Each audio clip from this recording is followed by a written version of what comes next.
20 miles away from New York City, Hartsdale Pet Cemetery sits in the beautiful Westchester County. This is not a Euro cemetery, not only because it is ranked alongside Taj Mahal and Pyramid of Giza as one of the world's top 10 cemeteries, but more importantly, this is dedicated for pets. The founder of the cemetery, Dr. Johnson, who was a distinguished veterinarian in Manhattan in the late 19th century, offered his summer house in the suburb for his clients to keep the remains of their beloved animals. So many people started to do it that he decided that he would organize this as a pet cemetery, establish some rules and regulations so that the cemetery would always exist. And basically the idea was to have a cemetery for pet animals that would be just about identical to a human cemetery. When the time comes for the pets, their owner would bring them up here. They would then be put in a little casket and then buried. Most people get to know the cemetery by word of mouth.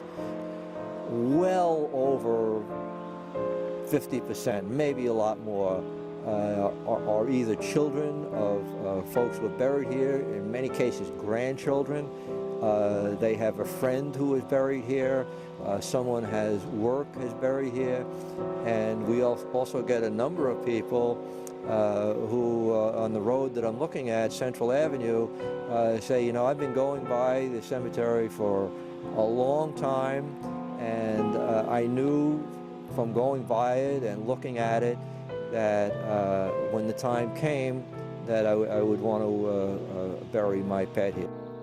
Although it is a cemetery for pets, there are exceptions for people who love their pets so much that they want to be buried together with their pets. In that case, human bodies must be cremated before they can be buried at Hartsdale Pet Cemetery. I, like most of the folks who come here, consider the pet as part of the family. That's not to say that we equate them to humans, but we think of them part of the family because we take care of them, feed them, and give them shelter. And of course, they give a lot back to the family. They're always there, and they're loyal. And the sad part of having a pet, probably the only downside of having a pet, is they usually don't last. They don't live long enough for us. Just as it says on its official website, our pets provide companionship, acceptance, emotional support, and unconditional love during the time they share with us. In return, we love them and consider them members of the family.